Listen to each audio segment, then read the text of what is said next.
Hello guys! Ngayong hapon nga pala ay naglalaro itong aking anak dito sa kalsadang bagong gawa. Kalaro niya yung kanyang mga pinsan. Ayan, bagong gawa yan. Kaya safe pa naman din na maglaro-laro ang mga bata kasi hindi pa yan dinadaanan ng mga sasakyan. Ayan, di ba ang luwang? Ayan. Diyan pa sila naglalaro. Yun, kung makikita nyo nga yung dulo dun, inaayos pa yun kasi nga gagawin pa rin, sisimentuhin pa rin yan. Pero na ngayon ay walang nagtatrabaho kaya pwede maglaro yung mga bata dyan. Tuwang-tuwa nga sila dyan, oh. Tinatanggal nila yung mga bato dyan kasi pinagbibiladan niya ng palay.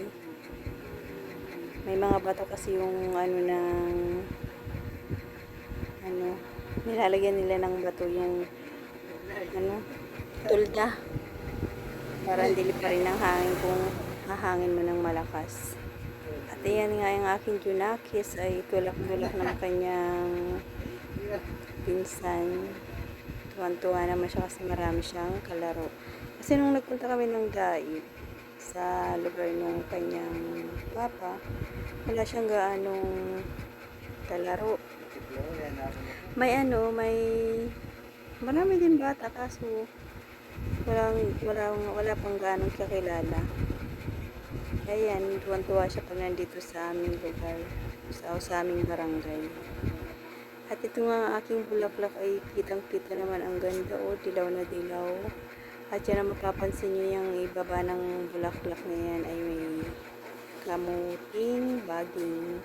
Tinanim ko yan para may pagtatalbosan ako kung sakaling ako ay kukuha ng gugulayin o magluluto ako ng isda.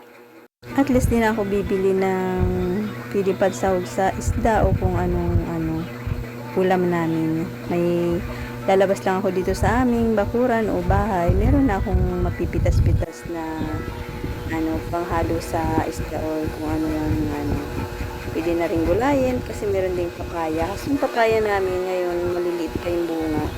Tatanim din ako ng patula kasi nga marami pa namang space ng aming bahay dahil nga ang aming bahay ay kubo-kubo pa at maluwang pa yung bakuran kaya nagtatanim-tanim ako. Hindi ito lang sa bandang harapan talaga yung kasi itong harapan namin sa labas sa kalsada na to. Mapapansin nyo ito kalsada tong una, yun yung bagong gawa. Kaya medyo lumuwang. Hindi ko lang alam kung itong dating ito aayusin pa. Pero hindi kasi sa pinaglalaroan ng mga batang yun. Maluwang na yun. Ayan nga yung mga batuta at sabi ko umuwi na at hapon na nga.